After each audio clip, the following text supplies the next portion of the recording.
मित्रों नमस्कार। मित्रों मैं आपका दोस्त, आपका मित्र, आपका सखा, आपका सलाहकार नंद किशोर तिवारी। मित्रों आज मैं चर्चा करने के लिए आया हूं भारतीय जीवन बीमा निगम की बहुत ही उत्कृष्ट प्रोडक्ट यूलिप के बारे में। दोस्तों यूलिप के बारे में मैं सिर्फ संक्षिप्त में ये बताना चाहूंगा। यूलिप एक यूनिट लिंक इंश्योरेंस पॉलिसी है जिसको यूलिप बोला जाता है, लेकिन यूलिप का मतलब ये कतई नहीं होता है कि यूलिप के द्वारा आपको शेयर बाजार में इन्वेस्टमेंट करना है। दोस्तों यूलिप में मुख्य रूप से 4 ऑप्शन होते हैं जिसके अंदर आपको इन्वेस्टमेंट करने का एक सुनहरा अवसर प्राप्त होता है, जिसमें पहला ऑप्शन होता है सिक्योर फंड का, दूसरा ऑप्शन होता है बॉन्ड फंड का, तीसरा ऑप्शन होता है बैलेंस फंड का और चौथा ऑप्शन होता है दोस्तों ग्रोथ फंड का। दोस्तों ये चारों फंड अपने अपने नाम से प्रतीत हो रहा है कि इस चारों का ऑप्शन क्या होगा। दोस्तों जहां पे बॉन्ड फंड के अंदर पूरा का पूरा आपका इन्वेस्टमेंट 100% आपका इन्वेस्टमेंट बॉन्ड और गवर्नमेंट सिक्योरिटीज में लगता है,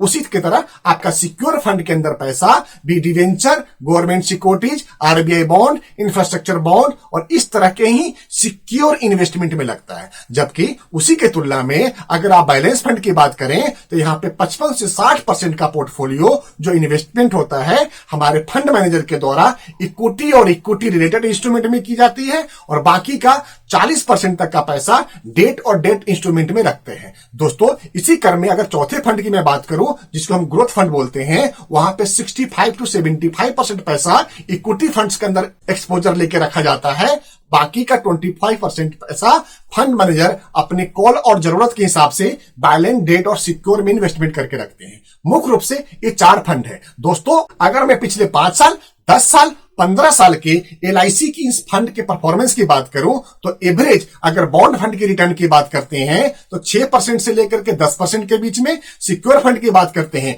तो 7% से लेकर के 10.5% के बीच में, अगर बैलेंस फंड की बात करते हैं तो 8% से लेकर के 12% के बीच में और अगर ग्रोथ फंड की बात करते हैं तो 10% से लेकर के 40% सालाना तक का रिटर्न हमारा ग्रोथ फंड्स ने डिलीवर किया हुआ है। दोस्तों निर्णय आपका। दोस्तों उसके बावजूद भी मैं एक ऐसी डाटा लेकर के आपके पास में आया हूं जहां पे मैं आपको ये दिखा सकूं कि आज के दिन में भारत के टॉप 12 बैंकर ने अपने इंटरेस्ट रेट को क्या रखा है। दोस्तों अगर इंटरेस्ट रेट की बात करते हैं तो आप ये सुनकर के आप दंग रह जाएंगे कि जहां पे इतने कम रेट ऑफ इंटरेस्ट पे आप बगैर इंश्योरेंस कवर का आप पैसे जमा कर रहे हैं, जहां की जो मेच्योरिटी अमाउंट, जो भी इंटरेस्ट अमाउंट आती है वो टैक्सेबल आएगी, तो नेट इन हैंड इसका 1/3 ही आपके हाथ में आने वाला है। उसके कंपैरिजन में यूलिप के द्वारा जो मेच्योरिटी अमाउंट आएगा वो 100% आपको टैक्स फ्री आएगा। साथ में आपको एटीसी का टैक्स बेनिफिट मिल रहा था वो अलग से। इसके अलावा आपका कैपिटल भी अप्रिशिएट होगा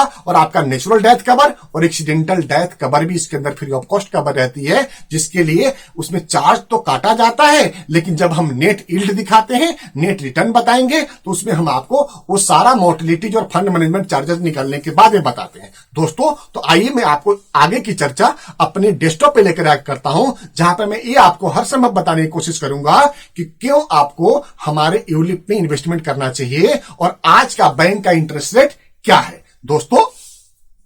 latest different bank FD rates की बात करें तो सबसे ऊपर हमने बैंक का नाम दिया है, लेस देन 1 ईयर का इंटरेस्ट रेट दिया है। दूसरे कॉलम में 1 साल से ऊपर और 2 साल से कम दिया है। तीसरे कॉलम में 2 साल से ऊपर और 3 साल से कम दिया है और चौथे कॉलम में 3 साल से ऊपर और 5 साल से कम दिया है। दोस्तों इसमें सबसे पहला नाम मैं रखता हूं सिटी बैंक का, जिसका 1 साल से कम ईयर के लिए 4.25%, 1 साल से 2 साल में 4.25%, 2 साल से 3 साल में 4.25% और 3 साल से 5 साल में 4.5% का रेट ऑफ इंटरेस्ट है। अगर मैं स्टैंडर्ड चार्टर्ड बैंक की बात करूं तो 6.45% का 1 साल का रेट ऑफ इंटरेस्ट है और 3 से 5 सालों वालों में 6.5% का रेट ऑफ इंटरेस्ट है। बैंक ऑफ बड़ौदा 1 सालों में 5% का है और 3 से 5 सालों में 5.75% का है। केनरा बैंक में 1 सालों में 5.5% का है और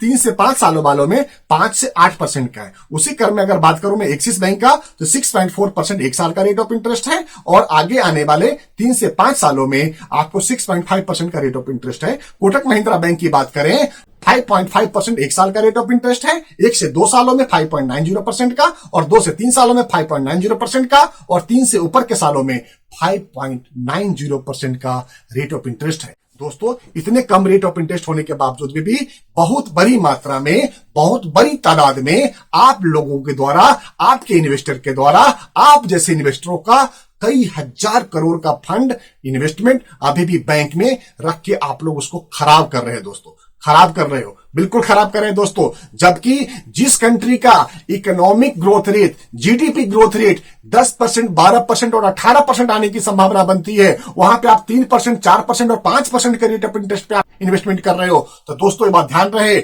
हमारा इन्फ्लेशन ही 7 से 8% का है, तो 4%, 5% में आप क्या कमाओगे और क्या खाओगे और क्या बचाओगे दोस्तों मैं बिल्कुल ये नहीं कहता कि आपको बैलेंस फंड और इक्विटी फंड में चले जाना चाहिए, लेकिन मैं इतना जरूर कहता हूं आपको कि दोस्तों आपके पैसा बैंक से निकाल करके आपको हमारे यूलिप जैसे प्रोडक्ट के इन प्रोडक्ट में आ जाना चाहिए, जहां पे रेट ऑफ इंटरेस्ट बैंक से कई 100% तक ज्यादा डिलीवर होता है। दोस्तों इसी के साथ मैं अपने वाणी को विराम देता हूं और आपसे आज्ञा लेता हूं और साथ में प्रार्थना करता हूं दोस्तों कि अगर आप मेरे चैनल पे पहली बार आए हैं तो हमारे बेल बटन को हिट करके हमारे चैनल को सब्सक्राइब जरूर कर लें। और दोस्तों आप इसी तरह से ज्ञान के सागर में डूबे रहना चाहते हैं तो हमारे चैनल के ऊपर ज्वाइन बटन शुरू हो गया है, आप पेड मेंबरशिप लेकर के भी इन सारी सुविधाओं का लाभ उठा सकते हैं। दोस्तों इन्हीं के साथ मैं अपने वाणी को विराम देता हूं और आपसे आज्ञा लेता हूं। जय हिंद दोस्तों, भारत माता की जय।